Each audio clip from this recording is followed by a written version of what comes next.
इथल्या नारायण आणि नारायणी तत्वाला माझा नमस्कार. आज विजयादशमीचा दिवस. आपल्या सगळ्यांना हृदयापासून शुभेच्छा देते. आज विजयादशमीच्या दिवशी आपले प्रमुख वक्त्या म्हणजे माझी मैत्रीण मृणाल केळकर इथे आलेले आहेत. त्यांचं स्वागत करते. खरं तर त्या खूप सुंदर लिहितात आणि मला जर सगळ्यात जास्त कविता आवडत असतील ना, तर त्या मृणालताईंच्या. अप्रतिम सुंदर, अगदी अलवार हळुवार असे त्यांचे शब्द असतात आणि कोकणच्या मातीचा सुगंध घेऊन येणारे असतात. पुन्हा एकदा आपण त्यांना बोलवणारच आहोत. पण तत्पूर्वी माझी मैत्रीण मिनलताई तिला विनंती करते की त्यांनी त्यांची ओळख करून द्यावी. धन्यवाद. सगळ्यात पहिल्यांदा ऋताताई खूप धन्यवाद मला ही संधी दिलीत म्हणून. मृणालताई तुमचं खूप खूप स्वागत आणि तुम्हाला सगळ्यांना दसऱ्याच्या शुभेच्छा. थोडक्यात सांगते, जास्त वेळ घेत नाही, सगळ्यांना ऐकायची घाई आहे मृणालताईंना. ओके. सौ मृणाल राजीव केळकर, सिंधुदुर्ग जिल्ह्यातील देवगड इथे पडेल या गावात त्या गेली 20 वर्ष वास्तव्य आहे त्यांचं. त्यांचं शिक्षण आहे MA BEd इंग्लिश आणि मराठी दोन्ही विषयात. शास्त्रीय संगीत उपांत्य विशारद त्यांनी केलंय गांधर्व महाविद्यालयामधनं. डिप्लोमा इन स्कूल मॅनेजमेंट ही पदवी त्यांना मिळाली आता 22 साली. नंतर व्यवसायाने त्या शिक्षिका आहेत. गेले 24 वर्ष राष्ट्रीय शिक्षण संस्थेच्या स्वामी विवेकानंद शाळा डोंबिवलीमध्ये त्या माध्यमिक शाळेत शिक्षिका आहेत. 8वी ते 10वीच्या वर्गांना शिकवतात.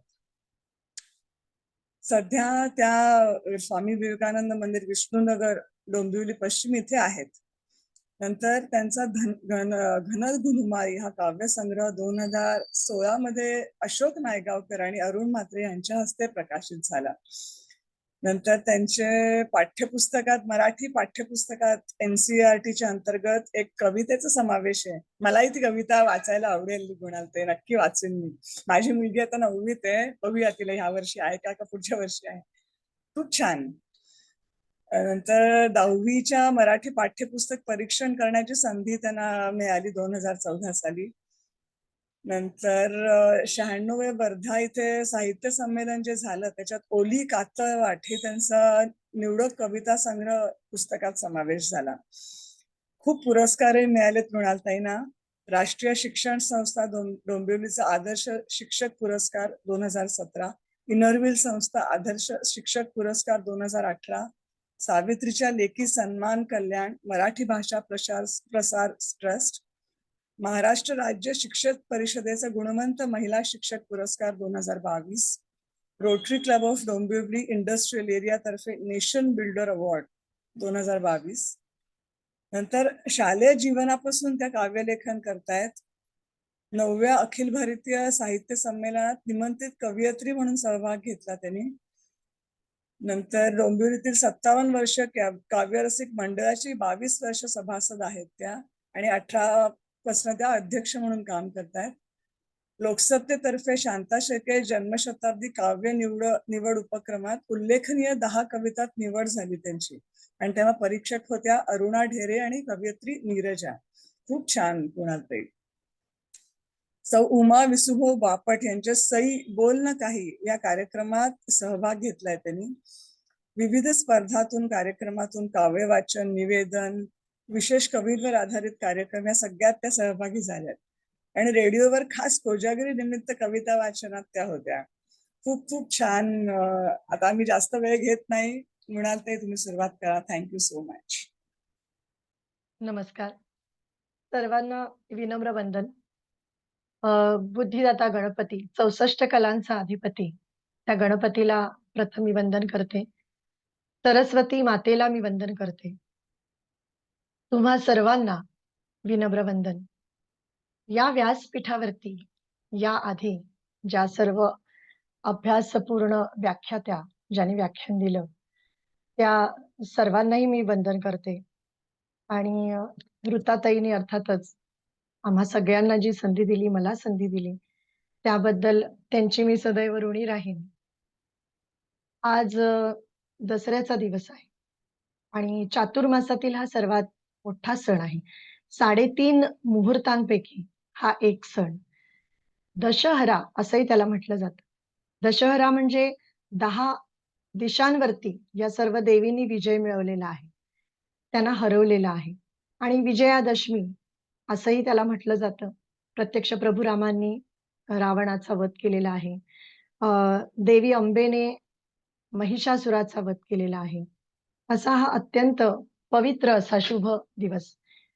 आणि या दिवशी कवयित्री आणि संत जनाबाई यांच्या चरित्राविषयी ऐकण्यासाठी म्हणजे हे शिवधनुष्यच आहे माझ्यासाठी. त्यांचं अगाध आणि खूप मोठं चरित्र आहे आणि त्यांचा अधिकारही खूप मोठा आहे अध्यात्मामध्ये. त्यांच्याविषयी जसं जमेल तसं त्यांच्या आयुष्यातले काही थोडेफार प्रसंग आपण ऐकणार आहोत आज. त्यांच्या एका कवितेपासूनच म्हणजे त्यांच्या अभंगापासूनच मी सुरुवात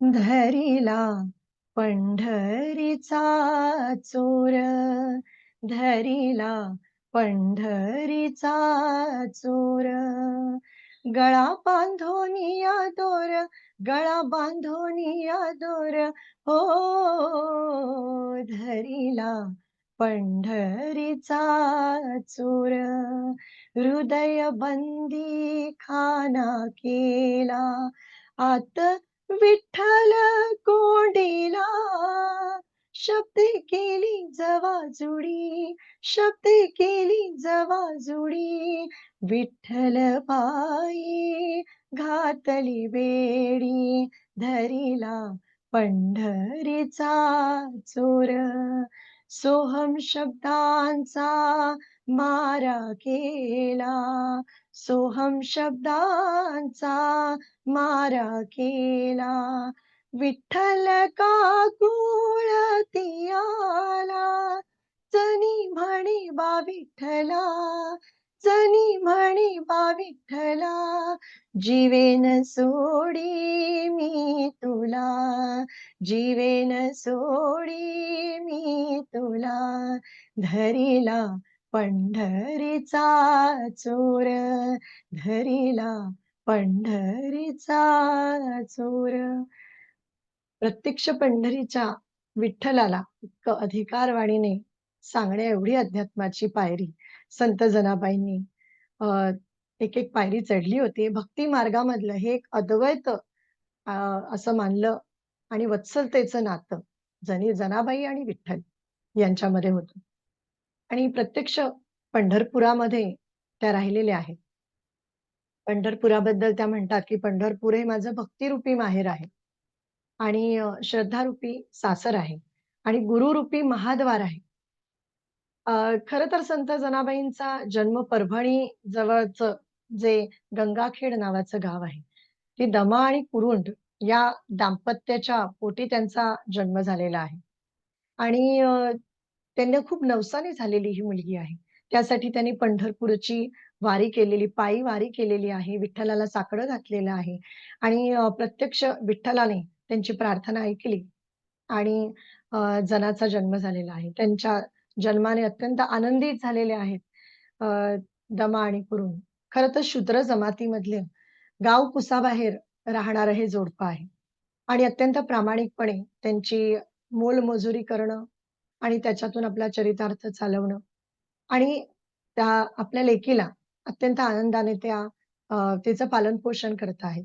पण दैवगती काही वेगळीच असते. अ, जना खूप लहान असतानाच अ, तिच्या आईचं काही एका आजाराने निधन झालं आणि जनाबाई पोरक्या झाल्या आणि दमा त्यांना कळत नव्हतं, की मी आता या लेकीचा सांभाळ कसा करू?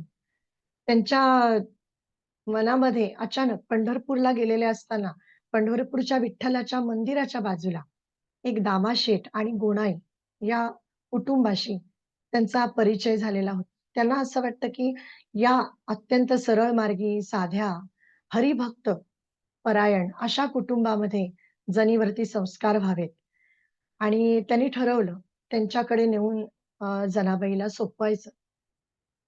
त्याप्रमाणे त्यांनी पंढरपूरला दामाशेठ यांच्याकडे जनाबाईला अत्यंत जड अंतःकरणाने ते सोपवून आलेले आहेत. पण अनेक कथांमध्ये अनेक वेगवेगळे संदर्भ आहेत याविषयी. एका कथेमध्ये असंही म्हटलेलं आहे, की चंद्रभागा नदीच्या किनारी तिचे आई-वडील मृत अवस्थेमध्ये आहेत आणि त्यांच्या बाजूला ही चिमुरडी जनाबाई बसलेली आहे. ती आई-वडिलांना उठवते आहे आणि प्रत्यक्ष विठ्ठल मग तिला वेगळ्या रूपामध्ये येतो आणि या मंदिराजवळ घेऊन येतो. काही कथांमध्ये असंही आहे, की दामा शेठ त्यांना पंढरपूरच्या मंदिराच्या पायरीवरती ही चिमुरडी बसलेली आढळली आणि त्यावेळी त्यांनी तिची चौकशी केली, पण ती काही बोलत नव्हती. नुसती त्यांच्याकडे डोळ्याने एकटक पाहत राहिली होती आणि त्यांनी ठरवलं तिला आपल्या घरी घेऊन जायचं. त्यांच्या घरी गेल्या-गेल्याच रांगत असलेला अ, नामा तिथे दिसतो आणि तो रडत असतो. त्याला पटकन जनाबाई उचलून घेतात कडेवरती आणि तो शांत होतो. त्याचं रडणं थांबतं आणि त्याच वेळी ते दाम्पत्य असं ठरवतं, की जनाबाई आता यापुढे आपल्याच घरी राहील. आणि तेव्हापासून जे त्या संत नामदेव आणि संत जनाबाई यांचं जे सख्य झालेलं आहे, ते अत्यंत अंतापर्यंत त्यांचं हे सख्य तसंच टिकून राहिलेलं आहे. त्या घरांमध्येच तिच्यावरती संस्कार झाले. त्या अर्थातच ती दासी म्हणून त्या घरामध्ये रुजू झाली. त्यामुळे संपूर्ण घरकामाचा जो भार तिने स्वतःच्या खांद्यावरती घेतला. ते करत असता ती विठ्ठलाचं मंदिर शेजारीच आहे. आपल्याला माहिती आहे, की संत नामदेव लहानपण असल्यापासूनच विठ्ठलाशी त्यांचा संवाद, बोलणं, संभाषण सुरू होतं. संत नामदेवांना अक्षर ओळख आणि शिकवणी करण्यासाठी घरी अ, शिक्षक यायचे आणि आणि कळत-नकळत जनाबाई सुद्धा संत नामदेवांबरोबर हळू-हळू शिकत गेली. तिलाही अक्षर ओळख झाली. आणि संत जनाबाई म्हणतात, की तशी आमची जन्मोजन्मांची ओळख आहे. म्हणजे हिरण्यकश्यपूच्या काळामध्ये नामा प्रल्हाद होता आणि मी पद्मिनी नामक दासी होते. अ, रामायणाचाही एक संदर्भ आहे, की अंगद नामा अंगदाच्या रूपामध्ये होता. कृष्णावतारामध्ये अ, संत नामदेव उद्धवाच्या रूपामध्ये आहेत आणि मी कुब्जा दासी आहे, असं जनी म्हणते आणि कलियुगामध्ये हे सख्य पुन्हा अशा पद्धतीने जुळून आलेलं आहे, की संत नामदेव आणि त्यांच्या घरी अ, ही दासी आहे. आणि अत्यंत वेगवेगळ्या प्रकारे त्यांच्या प्रगल्भ बुद्धीचा उपयोग संत जनाबाईंना सुद्धा झालेला आहे. अत्यंत बुद्धिमान अशा व्यक्तीचा हा परिचय आणि त्यांच्यामुळे होणारा आपल्याला उपदेश, त्यामुळे संत जनाबाईंनी नामदेवांना गुरुस्थानी मानलेलं आहे. आणि अत्यंत कृतज्ञतेने यापुढील त्यांच्या सर्व अभंगांमध्ये त्यांनी नामयाची जनी असा स्वतःचा उल्लेख केलेला आहे. आणि जेव्हा संत नामदेव तिला विचारतात, की "तुझा विठ्ठल दिसतो कसा? तुझा देव दिसतो तरी कसा?" तेव्हा त्याचं ते वर्णन करते, की "पाय जोडुनी वेटेवरी, कर ठेवुनी कटेवरी, रूप सावळे सुंदर, कानी कुंडल मकरावर, गळा वैजयंती माळा, तो हा मदनाचा पुतळा, गरुड सन्मुख उभा, जनी म्हणे धन्य शोभा." असं वर्णन केलेलं आहे. आणि ज्या घरामध्ये ती वाढते आहे ते दामाशेठ. ते स्वतः हरिभक्त आहेत आणि वारकरी पंथाचे आहेत. पिढ्यानपिढ्या त्यांच्या घरामध्ये हरिभक्ती ही चालत आलेली आहे.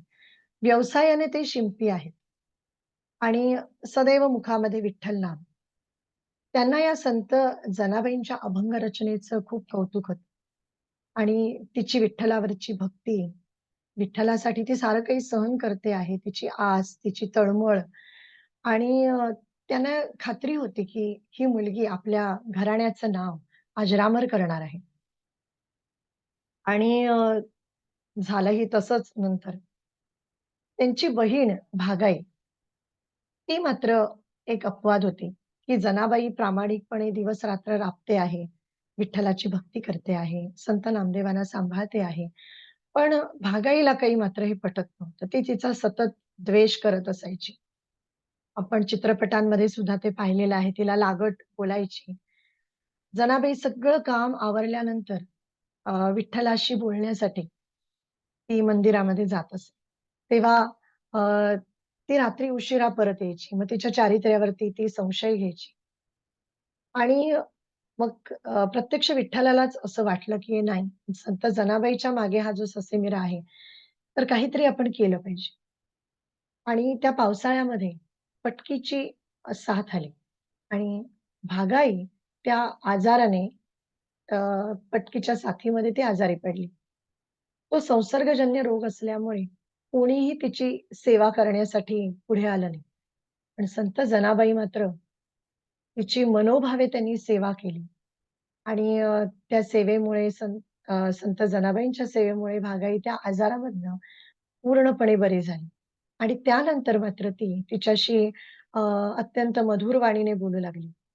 म्हणजे तिचा व्य स्वभावच पूर्ण बदलून गेला. कांगावखोर होती, अत्यंत भांडखोर होती. जनाबाईंचा तिरस्कार करायची. तिच्याबद्दल जी अढी होती ती सगळी निघून गेली आणि अत्यंत विशुद्ध आणि निर्मळ असं मन अ, भागाईचं झालं. तिच्या पूर्ण स्वभावाचा कायापालट झाला. आणि ती संत जनाबाईने एक उदाहरण घालून दिलं, की आपण जर चांगलं वागलं एखाद्याशी, तर एखाद्याच्या दुष्ट प्रवृत्तीचं सुद्धा परिवर्तन होतं. आणि आजचा तर दसऱ्याचा दिवस तोच आहे, की आपण वाईट गोष्टींचं अ, रूपांतर चांगल्या गोष्टींमध्ये व्हावं म्हणून वाईट गोष्टींचं दहन करतो. आणि जेव्हा विठ्ठलाने असं म्हटलेलं आहे संत जनाबाईला, की "तू कसं काय भागाईची एवढी सेवा केलीस?" तेव्हा ती म्हणते, की "मी पोरकी अनाथ नाहीये, की मला प्रत्यक्ष तू परमेश्वर माझ्या पाठीशी आहेस. संत नामदेव आहेत, गुणाई आहे, दामाजी आहेत." पण ती मात्र एकटी होती. तिचं कोणीच नव्हतं. तेव्हा विठ्ठल सुद्धा आश्चर्यचकित झालेला आहे. तिची अशी अ, अत्यंत साधेभोळापणा बघून. जनाबाई जसजशी विठ्ठलाच्या अधिक, अधिक जवळ येऊ लागली, तसतसं तिचं ज्ञान सुद्धा वाढीला लागलं. तिची प्रगल्भता वाढीला लागली. अत्यंत अभ्यासपूर्ण अभंग तिच्या मुखामधून बाहेर येऊ लागले आणि विठ्ठलालाच ती तिचा बंधू, माता, पिता, सखा असं मानत होती. अनेक अभंगांमध्ये तिने त्याचे दाखले दिलेले आहेत. प्रत्यक्ष विठ्ठल तिच्या कामांमध्ये तिला मदत करायला येऊ लागला आणि ते तिच्या अभंगांमध्ये सुद्धा अनेक ठिकाणी आलेले. काही थोडके अभंग त्यातले मी काही घेते. जनी जाय शेणासाठी. जनी जाय शेणासाठी उभा राही तिच्या पाठी. मोठं उचलुनी डोई घेई. मोठं उचलुनी डोई घेई. मागे चाले जनावई. अ, झाडं करी जनी. झाडं करी जनी. केर भरी चक्रपाणी. पाटी घेऊनी डोईवरी. नेऊन या टाकी दुरी. ऐसा भक्तीसी भुलला. ऐसा भक्तीसी भुलला. तिची कामे करू लागला. जनी म्हणे बा विठ्ठला, काय उतराई होऊ तुला. काय उतराई होऊ तुला. जनी विठ्ठलाला विनवते आहे, अशी हलकी कामं करू नको. तुला बोल लावतील, तुला बदनाम करतील. पण देव काही मागे हटला नाही. विठू काढतो आहे आणि जनी पाखडते आहे. फोलपट काढून तांदूळ कणगीमध्ये भरतो आहे. विठुरायाच्या हातावरती मुसळ काढल्यामुळे फोड आलेले आहेत. असं सगळं जनीने आपल्या अभंगांमध्ये वर्णन करून ठेवलेलं आहे.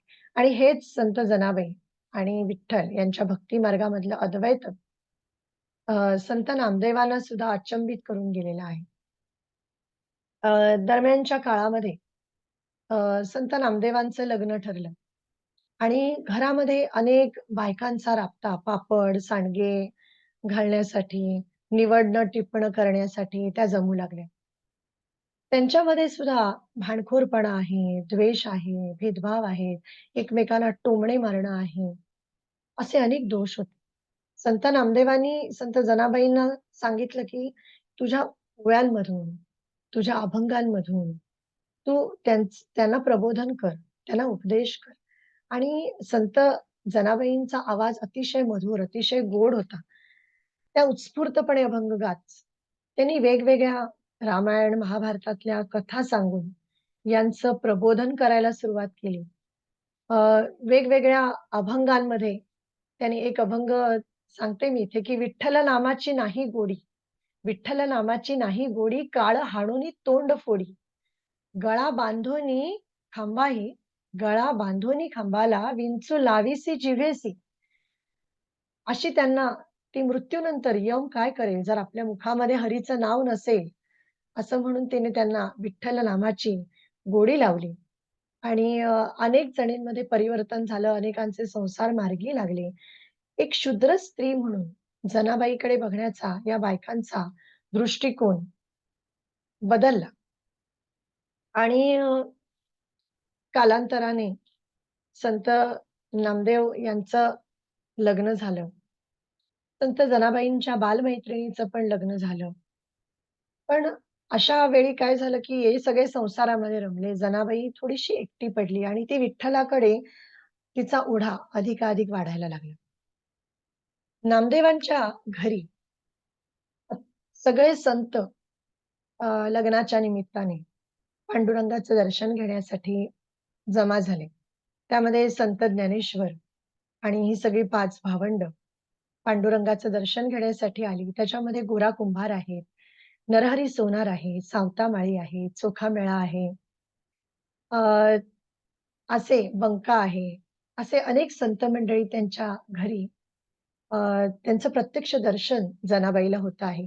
ती इतकी आनंदित झालेली आहे, की काय करू आणि काय नको असं तिला होऊन गेलेलं आहे. आणि त्यांची सेवा करताना ती स्वतःला धन्य मानत होती.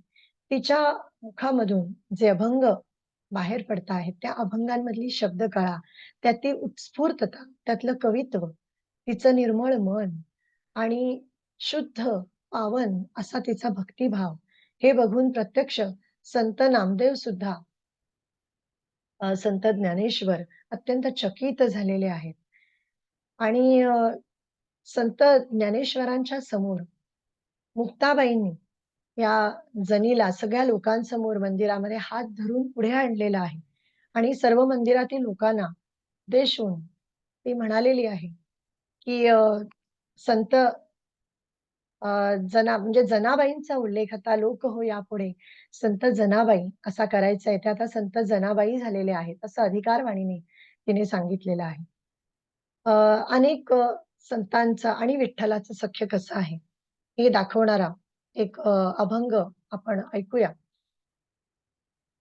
विठू माझा लेकुरवाळा, विठू माझा लेकुरवाळा, संगे गोपाळांचा मेळा, संगे गोपाळांचा मेळा, विठू माझा लेकुरवाळा, निवृत्ती हा खांद्यावरी, सोपानाचा हात धरी, पुढे चाले ज्ञानेश्वर, मागे मुक्ताई सुंदर, गोरा कुंभार मांडीवरी, गोरा कुंभार मांडीवरी, चोखा जिवा कडेवरी, बंका कडियेवरी, नामाकरांगोळी धरी, जनी म्हणे गोपाळा, करी भक्तांचा सोहळा, विठू माझा लेकुरवाळा, विठू माझा लेकुरवाळा. अशी हे सगळे संत आणि त्यांचं प्रत्यक्ष दर्शन होणं ही सुद्धा खूप मोठी भाग्याची गोष्ट आहे तिच्यासाठी. पूर्णपणे विठ्ठलमय झालेली जनी, ती कामामध्ये इतकी मग्न आहे, की तिला विठ्ठलाच्या मंदिरामध्ये जायला कधी-कधी वेळच होत नसे. मग अशा वेळी विठ्ठल तिच्या मदतीला येत असे. केवढा मोठा अधिकार आहे भक्ती मार्गातील आणि प्रत्यक्ष आपल्या महाराष्ट्रामध्येही घडलेला आहे. आपण किती धन्य आहोत. अ, अशी संतचरित्र होऊन गेलेली आहे. तिच्या खोलीमध्ये प्रत्यक्ष विठ्ठल रात्री तिच्याशी गप्पा गोष्टी करायला येई आणि तिथे झोपून सुद्धा जाई. एका रात्री विठ्ठल असाच जनाबाईशी बोलत-बोलत झोपी गेलेला आहे आणि पहाट होताच खूप गडबडीने उठून आपल्या मंदिरामध्ये आला आणि ते मंदिरामध्ये येता-येता चुकून जनाबाईची वाकळ खांद्यावर आणि स्वतःचा रत्नहार आणि शेला तिथेच विसरला. काकड आरतीच्या वेळेला पुजाऱ्यांच्या लक्षात आलं, की अ, रत्नहार दिसत नाहीये, शेला दिसत नाहीये, त्या ठिकाणी वाकळ दिसते आहे. आणि अनेकांनी ती वाकळ ओळखली, की ही जनाबाईची वाकळ आहे. आधीच ब्रह्मवृंद त्यांना मानत नाही, म्हणजे प्रत्यक्ष संत ज्ञानेश्वरांनी जरी त्यांना संत जनाबाई उल्लेख केलेला असला, तरी कर्मठ असा जो ब्रह्मवृंद आहे, तो संत जनाबाईंना मानत नव्हताच. त्यांचा ते द्वेष करत होते. आणि आता तर त्यांचा संशय बळावला, की जनाबाईची वाकळ आहे. तिच्या घराची झडती घ्या. ते प्रचंड संतापले. खूप मोठा जनसमुदाय तिथे जमा झाला आणि संत नामदेवांच्या घरी हे सगळेजण शिरले. जनाबाईच्या खोलीमध्ये त्यांनी प्रवेश केला आणि त्या ठिकाणी त्यांना हा रत्नहार आणि शेला मिळाला. आता प्रत्यक्ष पुरावा मिळालेला आहे सगळ्यांच्या समोर. संत नामदेव खूप विनवण्या करत आहेत, की असं नाहीये. जनाबाई आमच्या घरी लहानपणापासून लहानाची मोठी झालेली आहे. तिला धनाचा कधी हव्यास नाहीये. तिला हरिभक्तीशिवाय दुसरं काही दिसतच नाही. पण त्यांचं कोणीही ऐकत नाही. आणि ब्रह्मवृंदाने त्यांना मृत्यूदंडाची शिक्षा ठोठावलेली आहे. सुळावर देण्याची शिक्षा केलेली आहे आणि अ, संपूर्ण गावामधनं धिंड काढत अक्षरशः फरफटत जनाबाईला ते घेऊन चाललेले आहेत आणि जनाबाई विठ्ठलाचा धावा करतायत, की "आहेस कुठे तू?" सुरुवातीला तिने त्यांच्या अ, विनवणी केलेले "ये ग ये ग विठाबाई" ते गीत आपल्याला माहिती आहे. "माझे पंढरीचा राया" आणि नंतर तर ती भांडलेली पण आहे. पण प्रत्यक्ष मृत्यू समोर आल्यानंतर ती सुद्धा काही क्षण गडबडून गेलेली आहे. पण नंतर तिने तिचं ठाम मन अजिबात विचलित केलं नाही आणि तिने तिची समाधी लावून घेतलेली आहे विठ्ठलाशी. त्या डोम पुढे आलेले आहेत. तिला सुळावर देण्यासाठी त्यांनी फरफटत तिला सुळापर्यंत आणलेलं आहे. 2-3 फूट उंच असा लोखंडाचा सूळ आहे. जाड-जूड असा सूळ आहे आणि त्याच्यामध्ये एक दट्ट्या असतो. तो दट्ट्या ओढल्यानंतर मग ते पातं वरती येते. आता प्रत्यक्ष मृत्यू समोर आल्यानंतर थोडीशी चलबिचल होते मनाची. आता ती सुळावरती जाणार इतक्यात आकाशामध्ये ढगांची दाटी झालेली आहे. प्रचंड गडगडाट, कडकडाट व्हायला लागलेला आहे आणि एक वीज लक्कन खाली आली आणि तो लोखंडी सूळ आहे त्याच्यावरती ती वीज पडल्यानंतर काही क्षणार्धात त्या लोखंडाच्या सुळाचं पाणी झालेलं आहे. जलमय झालेला आहे. तो क्षणार्धात वितळला, दिसत नाहीसा झालेला आहे. हे हजारो लोकांच्या समोर ही गोष्ट घडल्यानंतर लोकं सुद्धा एक क्षणभर दिग्मूढ झाले. इथे जनाबाईची भावसमाधी लागलेली आहे. तिला काय झालं याचं काही कळलंही नाही. संत नामदेवांनी तिला जागं केलेलं आहे. तेव्हा त्यांच्या लक्षात आलं, की प्रत्यक्ष विठ्ठलाने आपल्याला वाचवलेलं आहे. लोकांनाही प्रत्यक्ष परमेश्वराने, विठ्ठलाने जनाबाईंना वाचवलं. त्यांच्या भक्तीची साक्ष प्रत्यक्ष विठ्ठलाने पटवून दिली. एकच सगळ्या लोकांनी जय-जयकार केलेला आहे पांडुरंग हरी आणि संत जनाबाईंचा जय-जयकार केलेला आहे. अर्थात हे सगळं होऊन गेल्यानंतर अ, संत जनाबाईंचा जो सुरुवातीचा अल्लडपणा आहे, अवखळपणा आहे, सतत अभंगांचं गायन आहे, थोडंसं ते अल्लडपण कमी झालं. एक प्रौढपणा आला. तिच्यामध्ये समंजसपणा आला आणि विठू माऊली संत जनाबाईंच्या घरी नेहमी तशी येतच असे. अनेक वेळा त्याची पावलं उमटत आणि एकदा बंका आणि चोखोबांना ही पावलं दिसलेली आहेत. स्वस्तिक चिन्हांकित पावलं जनाबाईच्या खोलीकडे उमटत जाताना दिसलेली आहेत. हा पण एक म्हणजे विठ्ठलाने एक साक्ष दिलेली आहे, की आपण संत जनाबाईंच्या घरी येतो आहे. मग तो एक अभंग आहे. ये ग विठाबाई माझे पंढरीचे आई. ये ग विठाबाई भीमाणी चंद्रभागा तुझे चरणीच्या गंगा तुझे चरणीच्या गंगा तुझे चरणीच्या गंगा हो तुझे चरणीच्या गंगा ये ग विठाबाई ये ग विठाबाई आणि विठाबाई तिची आळवणी ऐकून तिच्या घरी येतच राहिलेले आहे. संत ज्ञानेश्वर त्यांचं जीवित कार्य या दरम्यान पूर्ण झालेलं आहे आणि त्यांनी भावसमाधी घ्यायचं ठरवलेलं आहे आणि संत ज्ञानेश्वर त्या पाठोपाठ सोपान, निवृत्तीनाथ, प्रत्यक्ष मुक्ताई तर विजेचा लोळ आकाशातून खाली आलेला आहे आणि विजेच्या लोळामधून अंतर्धान पावलेली आहे. हे सगळे संत समाधीस्थ झाले. संत नामदेवांना, संत जनाबाईंना प्रचंड दुःख झालं. एक प्रकारे अ, पोरकेपणा त्यांना जाणवू लागला. इकडे संत नामदेव सुद्धा त्यांच्या संसारामधून हळू-हळू अ, बाजूला झाले. त्यांच्या सगळ्या मुलांची लग्न झाली. घरामध्ये सुना येऊन नांदू लागल्या. संत जनाबाईचंही काम कमी झालं, जो कामाचा रगाडा होता तो.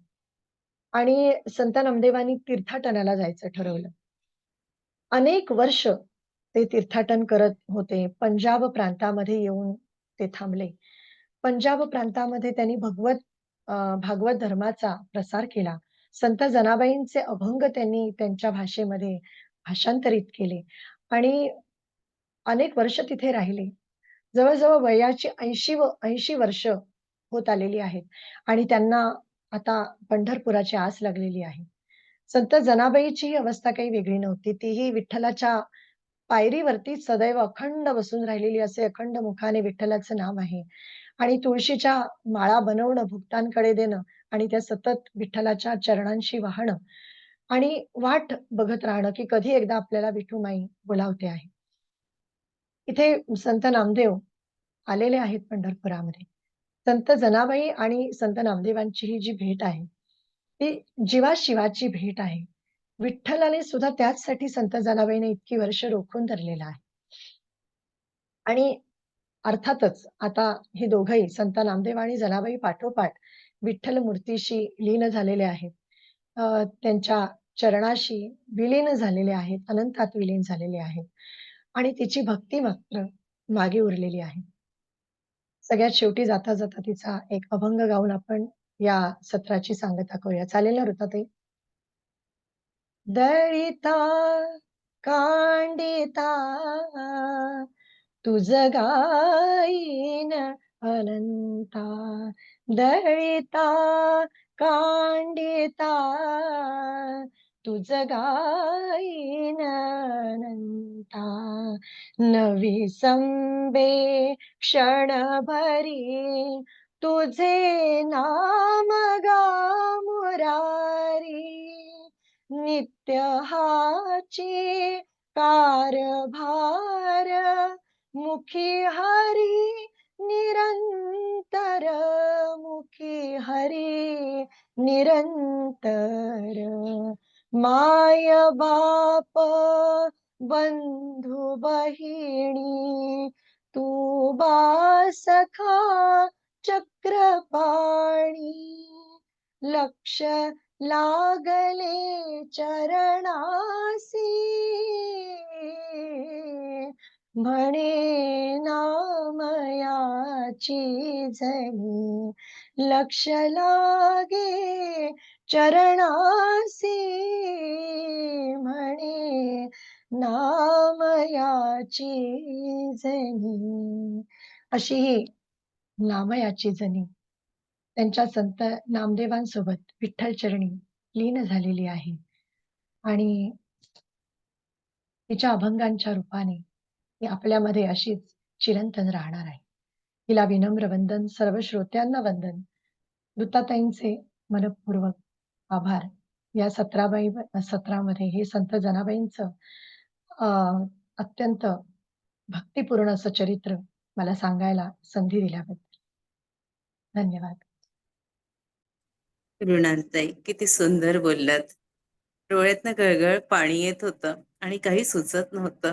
जीवाचे कान करून आम्ही सगळेजण तुम्हाला ऐकत होतो. अप्रतिम सुंदर आवाज आणि विवेचन. पुन्हा पुन्हा या. तुम्हाला सगळ्यांना ऐकायचंय आणि खरं तर माझ्या आईला नेहमी मी मृणालच्या कविता आणि मृणालताईंबद्दल सांगत असते.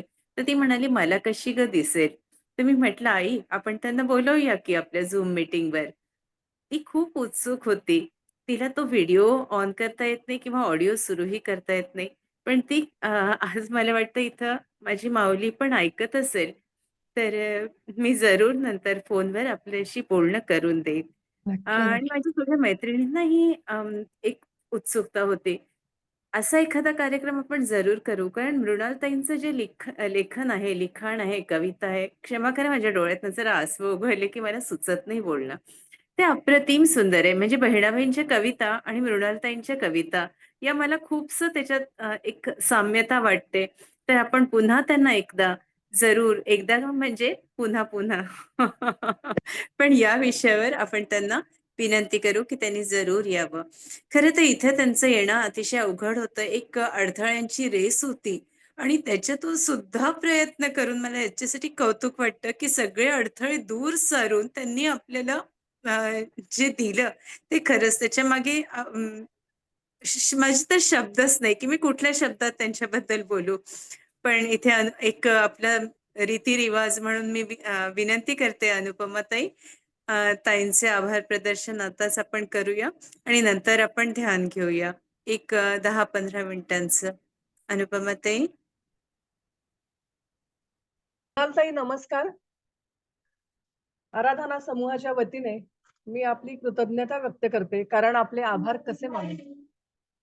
आज विजयादशमीच्या संत जनाबाई प्रत्येकाच्या हृदयात विराजमान झाल्या. त्या आपल्या मधुर वाणीने व मधुर अभंगाने ही आमच्यासाठी केवढी मोठी गोष्ट आहे. प्रत्यक्ष विठ्ठलावर त्यांची केवढी अधिकार वाणी होती. भक्तीतले अद्वैत वात्सल्याचे नाते फार सुंदर सांगितले. नंतर भक्तिरूपी माहेर, गुरुरूपी महाद्वार म्हणजेच पंढरपूर होते. हरिभक्ती परायण दामाजी पंतांकडे त्या राहिल्या, त्यांना सोडले. नंतर जनाबाईंनी मनोभावे भागाबाईंची सेवा केल्यामुळे त्यांच्या स्वभावात बदल झाला. त्यातलं आपण वाक्य सांगितलं. चांगलं वागलं की दुष्ट गोष्टींचे, वाईट गोष्टींचे दहन होते. आणि म्हणून हा आपण विजयादशमीला वाईट गोष्टी, दुष्ट गोष्टी त्याचे दहन करतो. नंतर जनाबाईंची विठ्ठलाची भक्ती एवढी वाढली, की त्यामुळे त्यांच्या ज्ञानात एवढी प्रगल्भता वाढीस लागली आणि त्या सर्व नाते आपल्या विठ्ठलात बघत होत्या. त्यांचे अत्यंत सुंदर अभंग आपण गाऊन दाखवले. त्यामुळे आमच्या हृदयापर्यंत ते पोहोचलं. नंतर त्यांच्या भक्तीतले अद्वैत हे सर्वांना कसं अचंबित केलं, हे पण खूप भावलं. नंतर अधिकार वाणीने मुक्ताईने सांगितली, की त्या आज संत जनाबाई झालेल्या आहेत. त्यांचा केवढा मोठा अधिकार आहे भक्ती मार्गावरील. म्हणजे मला इथे एक गोष्ट सांगावीशी वाटते, की आज विठ्ठल परमेश्वर साक्षात त्यांच्या घरी चाकर बनून राहतो. ज्या घरी हरीचा कर आहे, त्या घरी हरी चाकर आहे. ज्या घरी हरीचा कर नाही, त्या घरी हरी चाकर नाही. शेवटचा प्रसंग हा डोळ्यात पाणी आलं. भक्तीची साक्ष पटवून दिली परमेश्वराने आणि जीवाशिवाची भेट संत नामदेव आणि संत जनाबाईंची भेट. त्यांची भक्ती कशी मागे उरली आहे. विनम्रपणे वंदन करते आपल्याला. एवढे म्हणावेसे वाटते, की दिल अभी भरा नहीं, दिल अभी भरा नहीं. प्रणाम करते ताई. असेच एक 10 मिनिटाचं ध्यान करूया. पर्यांना विनंती करते, की आपले चष्मे बाजूला काढून ठेवावे आणि 10 मिनिटानंतर आपला थेट ताईशी संवाद होईल. एकदम शांत व्हा मास्टर्स. एकदम शांत. संत जनाबाईंना आणि विठ्ठल रुक्माईला आपण इथे आवाहन करतो आहोत. एकदम शांत व्हा.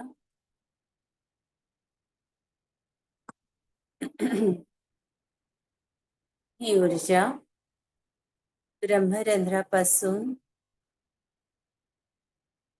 आपल्या शरीरभर पसरलेली आहे.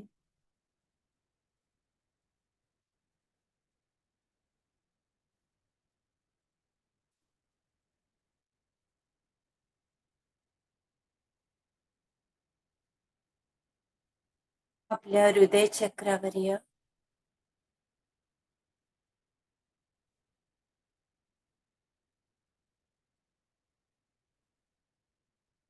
जशी संत जनाबाईंची भक्ती होती आणि विठ्ठलाशी नातं होतं,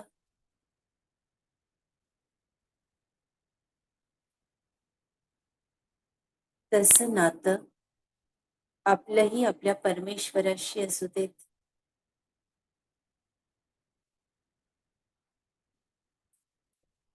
या ऊर्जेशी एकरूप व्हा मास्टर्स.